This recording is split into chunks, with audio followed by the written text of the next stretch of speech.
And with that, let me bring up Jim Madaffer, immediate past president to the California League of Cities. Jim?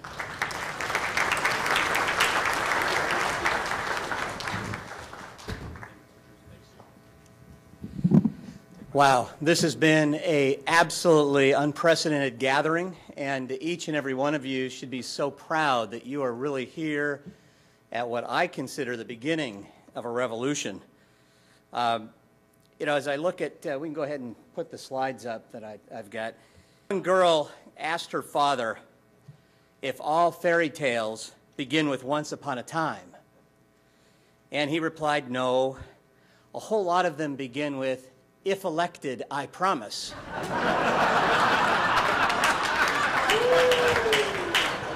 So the question we have to ask each of ourselves here is, what did you promise when you got elected? If you're like me, it was probably more public safety. It was probably new libraries, better schools. You know, it was fewer students in the classroom. It was safe neighborhoods. These are the things that we promised when we got elected. But unfortunately, we sit here today because the broken system across the street is preventing us from keeping those promises. And ladies and gentlemen, that's why we're here. We're here because California is broken. We're here because California is the new Enron. Now, there may be disagreement about why. Some might say Prop 13 is the problem. Some might say that unions are the problem. But our mandate, as we've heard here clearly, is not to point fingers and get caught up in the quagmire that got us here.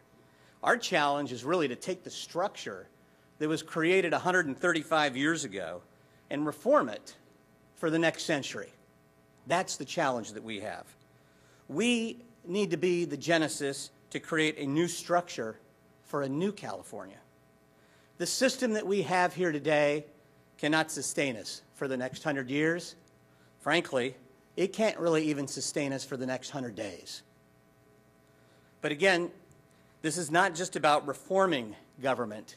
This, folks, is about transforming government. And so really today should mark the day where we start rebuilding the state of California. We need to reestablish a system where the people actually have a say. Now, the Declaration of Independence guarantees life, liberty, and the pursuit of happiness. And it says, whenever any form of government becomes destructive of these ends, it is the right of the people to alter or abolish it. That's right out of the Declaration of Independence. So, you know, we're here today to reinvigorate California's system of government and to restore the efficiency of our government, to reform transparency of our government, and to reform accountability. We're here to rebuild California from the ground up. And that's a very profound thing to think about. And really, you have to ask, why is local government best fit to lead this effort? And again, I'll look to the Constitution and something that Thomas Jefferson said in 1821, where he declared the most local level of government is the individual citizen.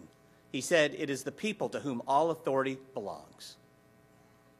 So therefore, we have to remember that we are the ones who are in touch with the people on a daily basis.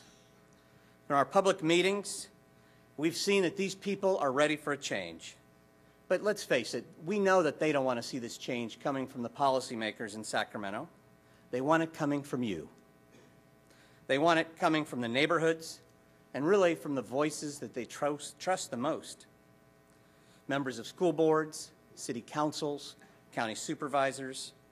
These are the folks they run into each and every day in the grocery store. And I think we all know local government is the front line.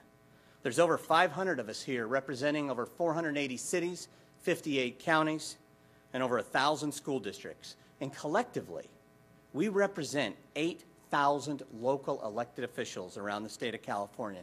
And it's really important to remember, we are not a special interest at all. We are the voice of over 40 million California citizens. And it's high time that the people in that building across the street start recognizing the fact that we are not a special interest. We are the people of California.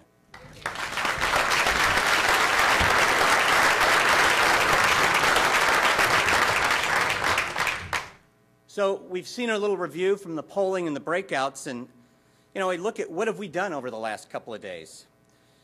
We have explored a wide array of reform options that affect the state and local relationship. We need to work on the roles and responsibilities of state and local government, just as you heard Chris McKenzie say. That is a fundamental issue we need to be working on.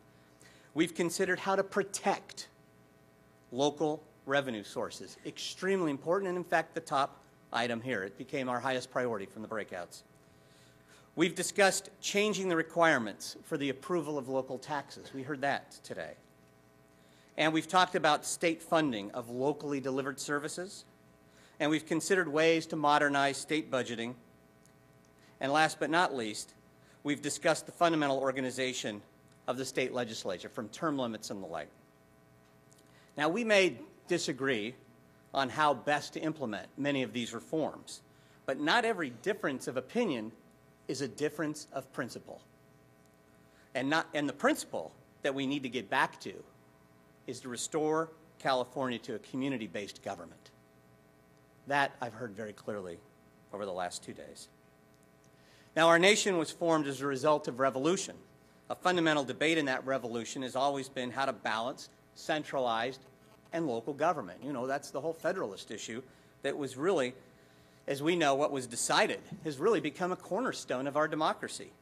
And that is that central government powers are limited. And they're explicit. The balance of power rests in the hands of local government. That's each and every one of you in this room. And folks, that is the 10th Amendment to the United States Constitution. So just as federal authority is limited by the state's rights, so should the state's authority be limited by local and neighborhood interests.